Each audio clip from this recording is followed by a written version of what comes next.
Le rejet silencieux. Ils la regardaient à peine. À leurs yeux, elle n'était qu'une présence invisible, une erreur de planning, une jeune femme égarée dans un monde d'hommes sur deux. Pourtant, c'est elle qui détenait la clé de leur salut. Mais ils étaient trop aveuglés par leur orgueil pour le comprendre. Avant d'entrer dans les coulisses de cette humiliation silencieuse, prenez un instant, abonnez-vous à la chaîne, aimez cette vidéo, partagez-la à ceux qui doutent encore de la force du changement, et laissez un commentaire, car ce que vous allez entendre pourrait bien vous faire voir le monde autrement. Clémence Delattre était arrivée avec 15 minutes d'avance. Comme toujours. Elle s'était arrêtée devant la porte vitrée du siège de Falkor Industries, un immeuble imposant, bâti dans les années 80, un peu défraîchi, mais encore fier. Tout en elle respirait la précision, son tailleur noir parfaitement taillé, son sac structuré, son regard droit, calme, observateur. Elle entra, déclina son nom à l'accueil. Une jeune assistante s'empressa de l'accompagner à la salle de réunion du 5e étage. Clémence marcha d'un pas sûr, sans précipitation. Elle avait présenté cette proposition plus de 50 fois, à des groupes bien plus puissants. Mais aujourd'hui, quelque chose clochait déjà. Dès qu'elle franchit la porte de la salle, l'atmosphère se referma sur elle, comme une cage. 5 hommes assis, tous dans la cinquantaine ou la soixantaine, chemise blanche, cravate rayée, port de tête figé. Aucune salutation chaleureuse. Aucun regard franc. Le plus âgé d'entre eux, les cheveux blancs tirés en arrière, prit la parole, sans même lui laisser le temps de poser son sac. « Nous avons reçu votre dossier, Madame Delattre. Vous avez 10 minutes. Pas de poignée de main. Pas de bienvenue. Juste 10 minutes, et un ton tranchant. » Clémence ouvrit sa tablette, activa son support visuel, et se lança dans sa présentation. Elle ne trembla pas. Sa voix était claire, posée, rythmée. Elle leur parlait de réduction de coûts, de flexibilité industrielle, de réactivité algorithmique, de prédiction de panne, de gains immédiats sur la chaîne de production. Mais elle savait qu'elle parlait dans le vide. Leur regard n'était pas dirigé vers l'écran, mais vers elle. Pas pour écouter, non. Pour juger. Pour jauger. Comme si elle devait s'excuser d'être là. Quand elle termina, l'un des membres du conseil. Un homme grand, mince, costume beige et montre en or, croisa les bras. Très impressionnant, tout ce jargon. Mais dites-moi, madame, combien d'années d'expérience industrielle avez-vous? Je parle de terrain, pas de théorie. Clémence sourit poliment. J'ai travaillé sur site dans 6 pays différents, entre l'Allemagne, la Corée du Sud et le Canada.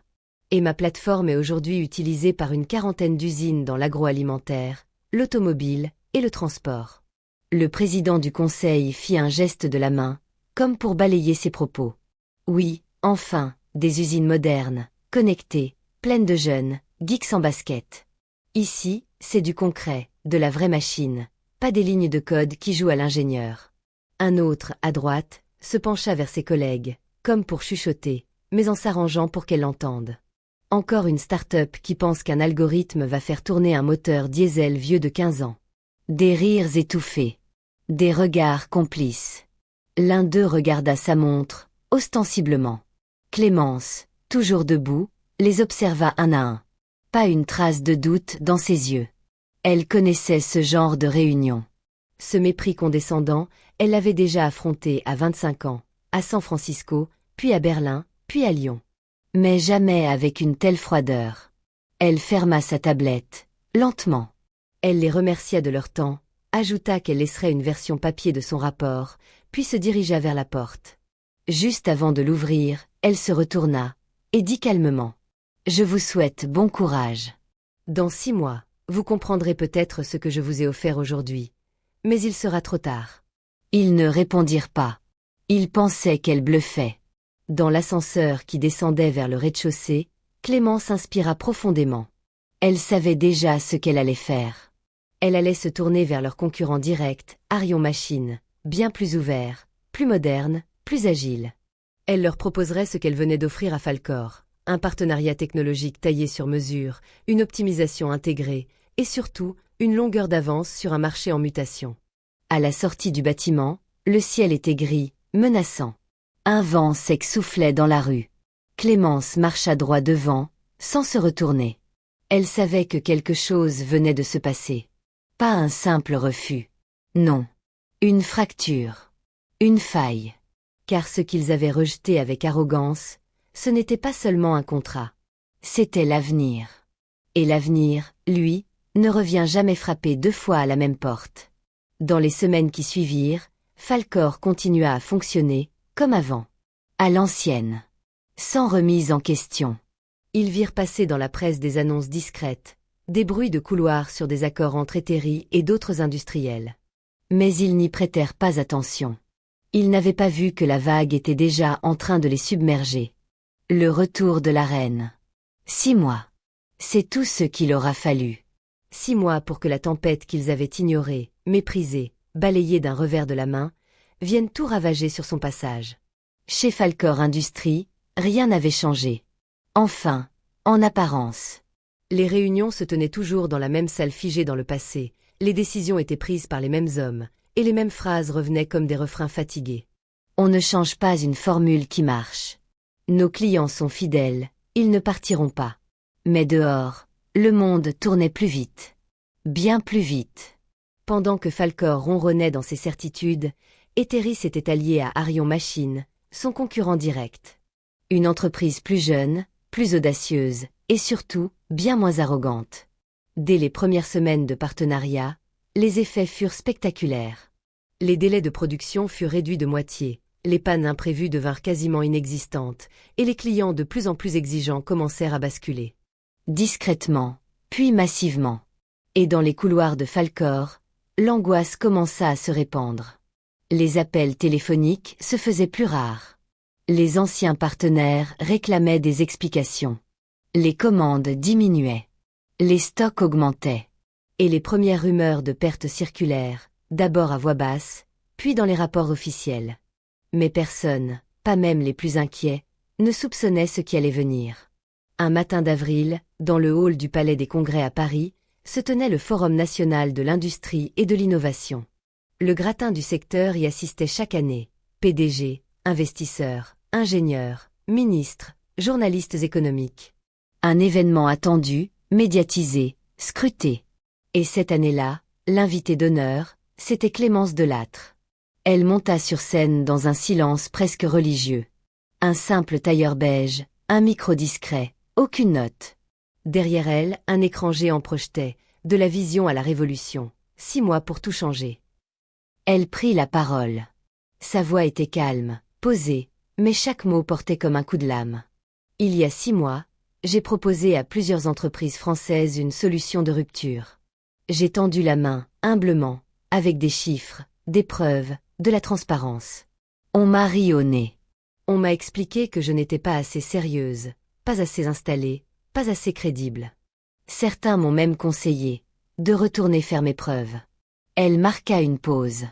Les regards dans la salle étaient accrochés à elle, comme hypnotisés. Aujourd'hui, je vous annonce que Etteri est désormais propriétaire majoritaire de Arion Machine. Ensemble, nous avons doublé notre chiffre d'affaires en un trimestre.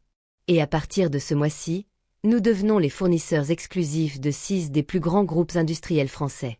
Un murmure parcourut la salle. Certains prenaient frénétiquement des notes. D'autres restaient bouche bée. Puis elle ajouta, avec un sourire discret. Et pour ceux qui m'ont refusé l'entrée de leur salle de réunion, je leur souhaite bonne chance dans leur redressement judiciaire. Dans un coin de la salle, assis au 3e rang, le président du conseil de Falcor blêmit. Il comprit, à cet instant précis, qu'ils avaient scellé leur sort ce jour-là, en refermant la porte trop vite. Quelques semaines plus tard, la nouvelle tomba comme un coup près. Falcor Industries entamait une procédure de redressement, après une série de pertes colossales et la fuite de ses derniers gros clients. Les actionnaires se retirèrent.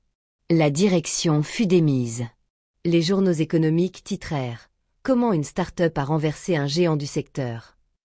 Mais Clémence ne s'arrêta pas là. Elle lança un fonds de reconversion pour les anciens salariés de Falcor, sans jamais mentionner publiquement leur nom. Pas par charité, mais par principe.